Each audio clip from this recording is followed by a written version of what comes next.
Always trust. We ask the questions. What is needed in the world?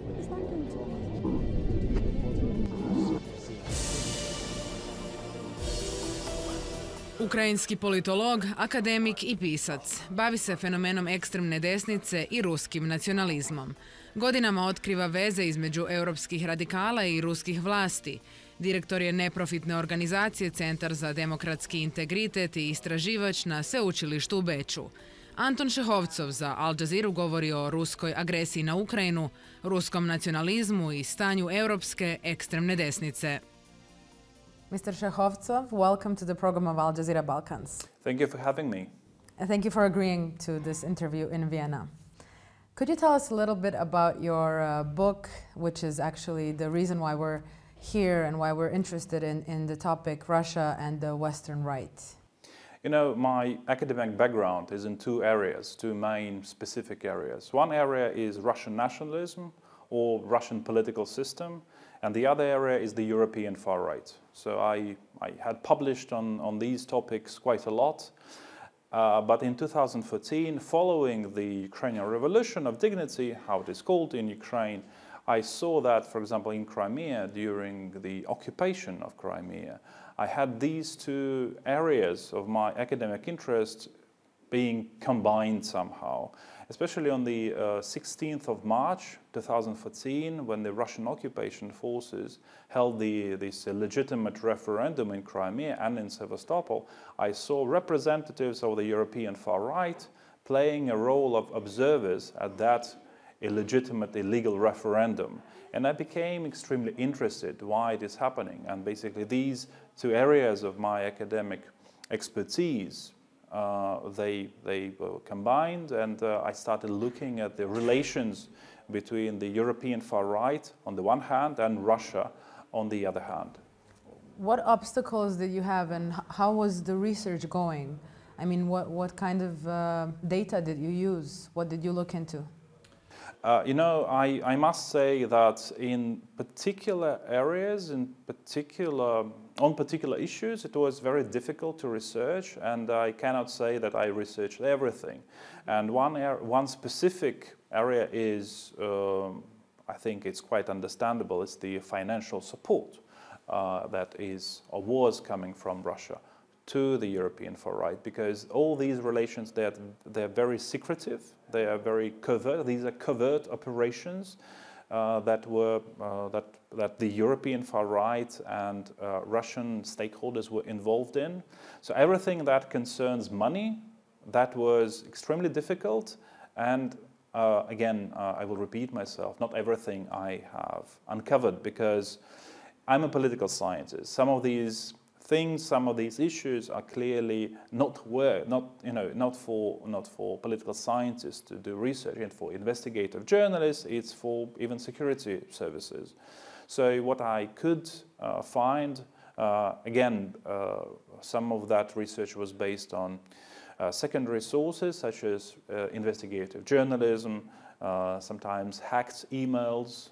There was data such as this as well. Hacked emails, leaked information, but I also did interviews. I studied primary sources, interviews with European far right politicians, with Russian officials, and and also the chapters on the historical developments, because all these relations between Russia and the far right, they are not new. Obviously, we've seen some recent cases, but they are not new, and these relations go back as early as the interwar period, you know, 1920s, 1930s, and also during the Cold War, there were some relations between these two parties. And tell me, what is it that we could see on the surface? Where is this manifested that is visible to just a regular onlooker? I think what the general audience sees, they see Russia-friendly statements coming from representatives of different European radical right-wing populist parties. We also see, or the general audience can also see how members of the European Parliament who happen to be members of far-right parties, how they vote in the European Parliament on particular resolutions which are critical of Russia. And especially several years ago, now it's a bit different because of this full-fledged, full-blown invasion of Ukraine. They started in February last year, but especially a few years ago, we saw that the majority of the European members of the European Parliament, coming from the far right, they would vote against resolutions of the European Parliament that were critical of the Russian Federation. But how and why have the European far right and Russia joined forces against, in this case, if we talk about EU, against Brussels? Why is this even the case? How has it come to this? You know, the European far right, it has become a consensus in Europe, especially after the Second World War, that the far right, as people whose legacy is in fascism somehow or National Socialism, they were isolated. There was a consensus that the far right should not come to power, so they were marginalized. They were on the fringes of European politics, of European societies. What Russia offered to them, this is how they believed in their own activities, is that Russia or the Russian regime, Putin's regime, somehow overlaps ideologically with them.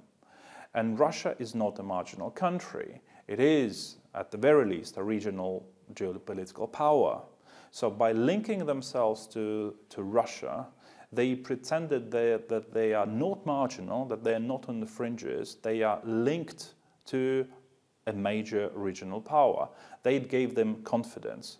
What they also got from Russia is not only financial support, actually, and as I mentioned, we know of too few cases of actual proven financial support coming from Russia to the European far right. But the most important thing that they did get from the Russians, the media visibility. Because of the European far right being marginal or marginalized, they don't enjoy the regular media visibility in their own home countries, because mainstream media prefer not to give platform to the far right or to radical forces. But Russia, using its international media resources, Russia Today or RT as it is known today, or Sputnik or other international channels, media channels, it gave them a platform that they didn't have in their own countries. And for any political party, being visible in the media is extremely important. And sometimes it's actually much more important than having money.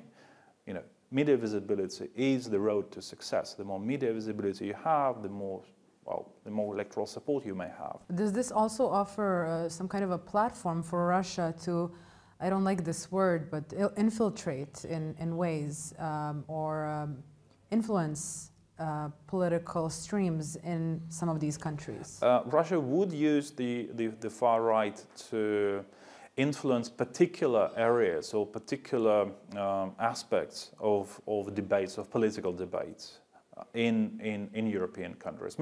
It's mostly European countries that we're talking about.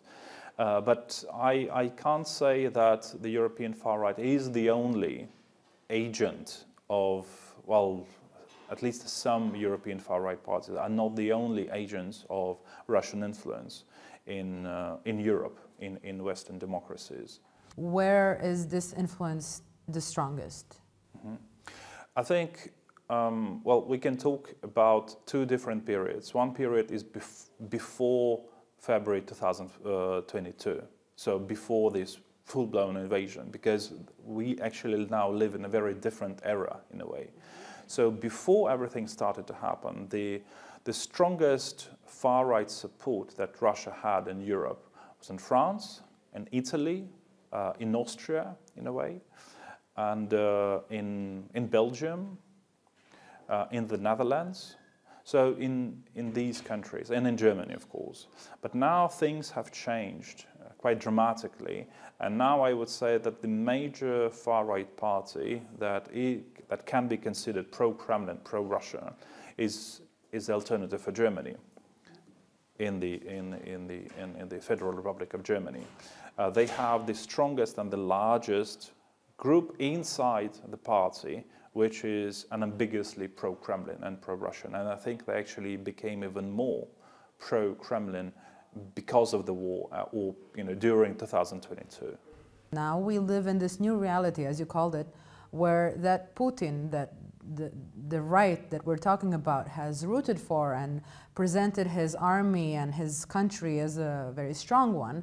Now that same person is not doing so well in Ukraine. So how do they position themselves now, and how do they feel now about him not being as strong as expected? That was definitely a blow to their understanding of Russia, to their interpretation of Russia as a strong leader, as even the leader of the alternative to the mainstream, or the leader of the illiberal forces in Europe and worldwide. When Russia started this full-blown invasion of Ukraine in February last year, many allies and friends of Putin's regime in the West, including the European far right, they were shocked, and also they didn't know what to say.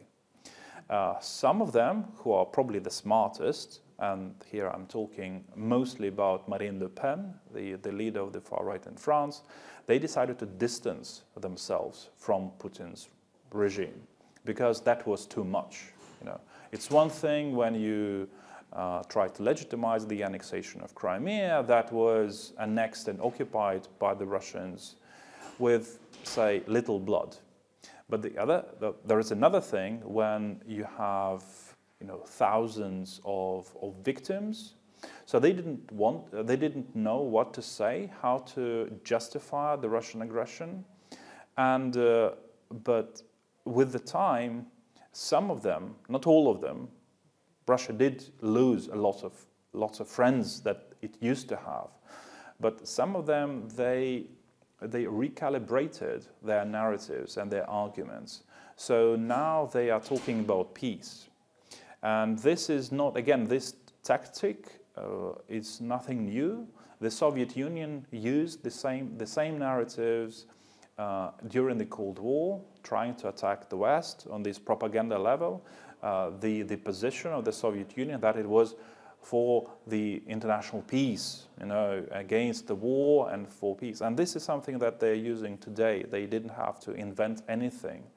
This is a common tactic of the Russians, to start an invasion, to start an aggression, and then if something does not go according to their plan, start talking about the peace. That we are for peace, we're actually defending ourselves and we are not attacking. I'm wondering if you are familiar with how Putin's narrative is going at home. Unfortunately, we don't know much about the Russian population.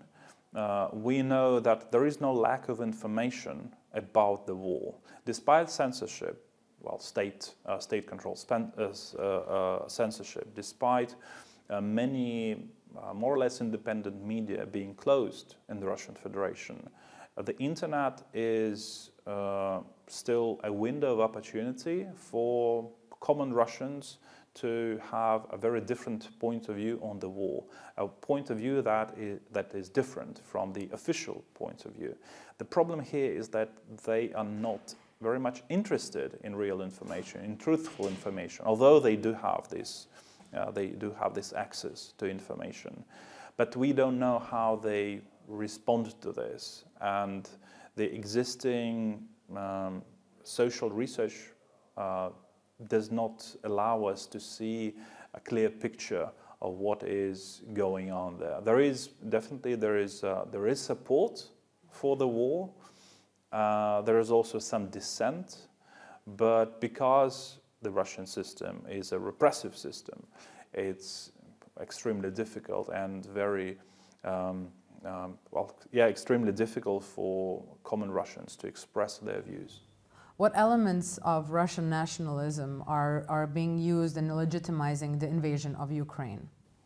Well, I think probably the main narratives or the main argument that Putin is using, but not also Putin, but also other officials in his system, is the concept of the Russian world. Putin and his friends and allies in Russia, they believe that the Ukrainian nation does not really exist. It's just one element of the greater Russian nation. So this Russian world involves three nations that exist today. It's the Russians, ethnic Russians, then ethnic Ukrainians, and ethnic Belarusians. But from their point of view, these are just elements of one greater Russian nation. So when Putin is talking that Ukraine actually has no history, he means that the Ukrainian nation not only does not, but should not exist.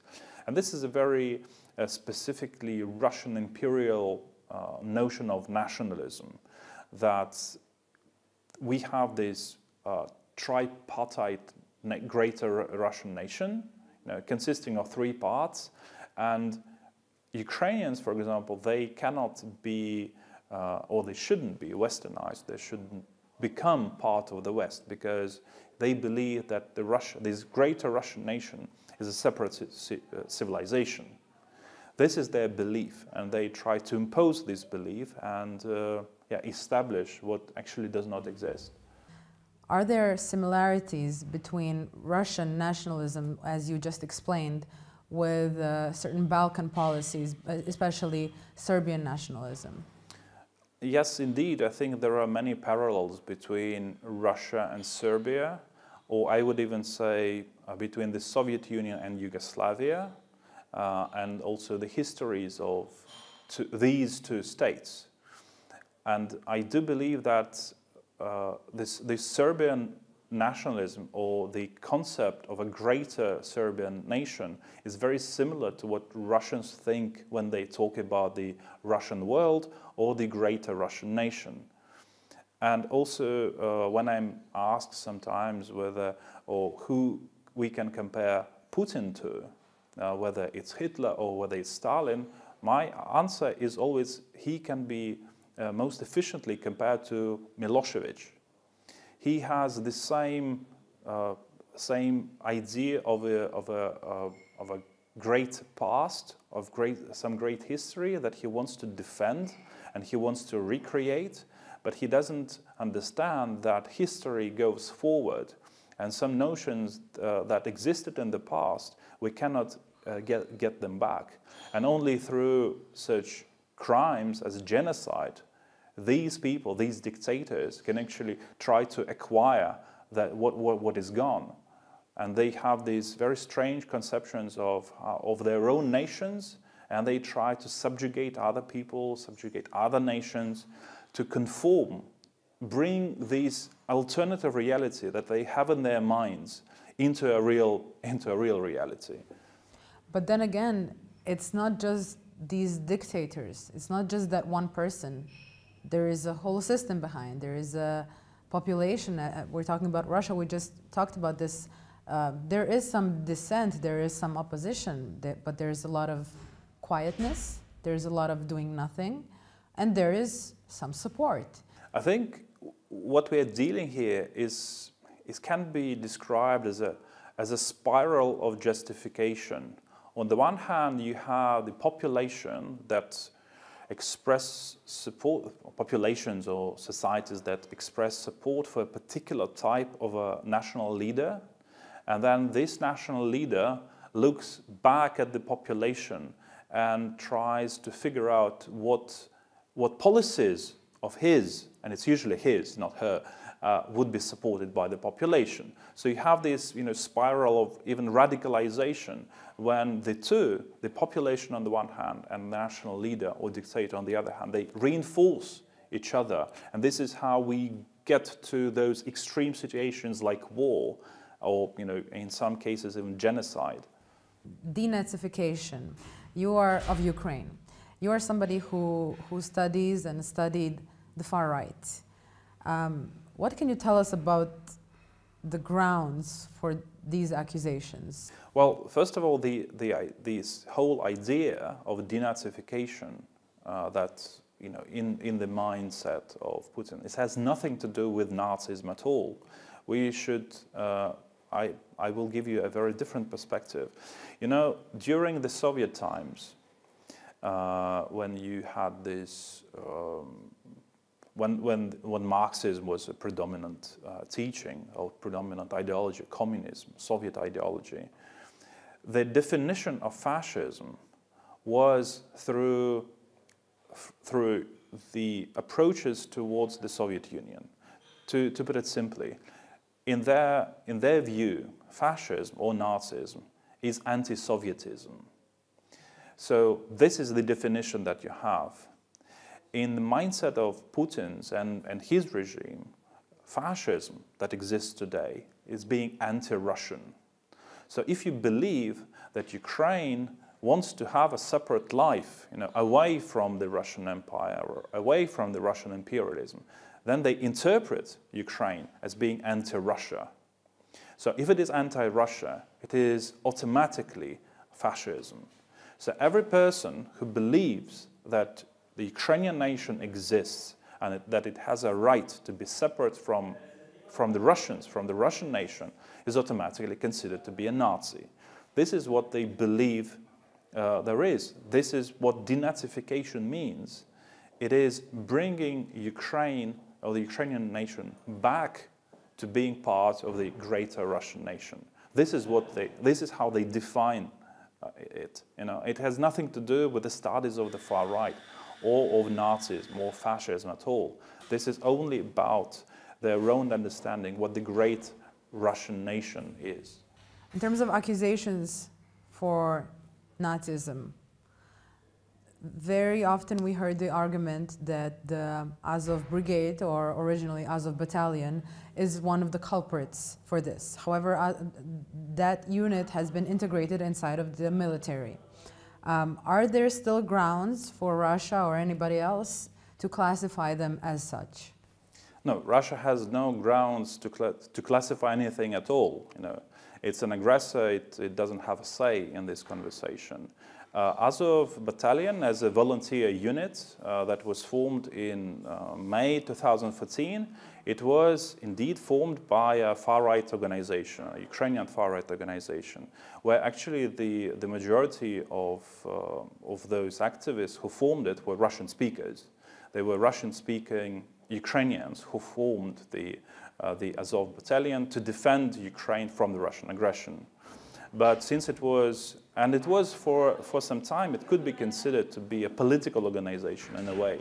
But when it was integrated in the National Guard, it started to receive orders from the Ukrainian Ministry of Interior, of Internal Affairs, and it ceased to be an independent or political organization. Now it's just a regular unit, and it has been a regular unit since 2015, 2016. When we talk about the rise of right in Europe, as much as we can attribute many things to Putin, we definitely have to allow ourselves to say that it's a phenomena itself, but also it's a global phenomenon. What factors or actors influence these movements and their rise globally? The immigration issue is one. The refugee crisis contributed a lot to the far right, to the popularity of the far right, as well as the crisis before that in 2008-2009, the financial crisis. So some people became, especially those who can be called as blue-collar workers, the actual proletariat.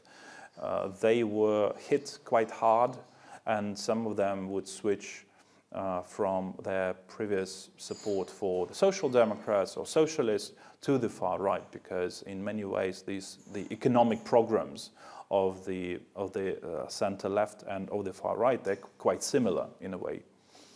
So the immigration issue, the refugee issues, and now also in a way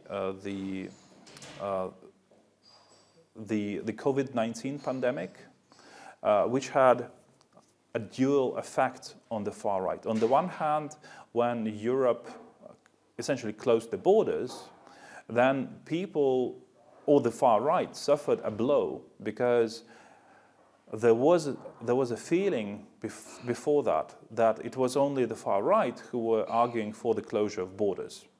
And then people saw that the liberals can also close the borders and basically stop the functioning of the Schengen system, and that people from outside of the Schengen area would have difficulties to get in. And then everybody realized, yeah, well, actually you don't need to have the far right in power to have these, quite strict immigration laws, or at least regulations at that time. And the far right suffered a huge blow. But when they started to regain, reacquire the popularity, is with the vaccine policies. Because the far right and some other forces, they were the main opponents of this general vaccination policy, and they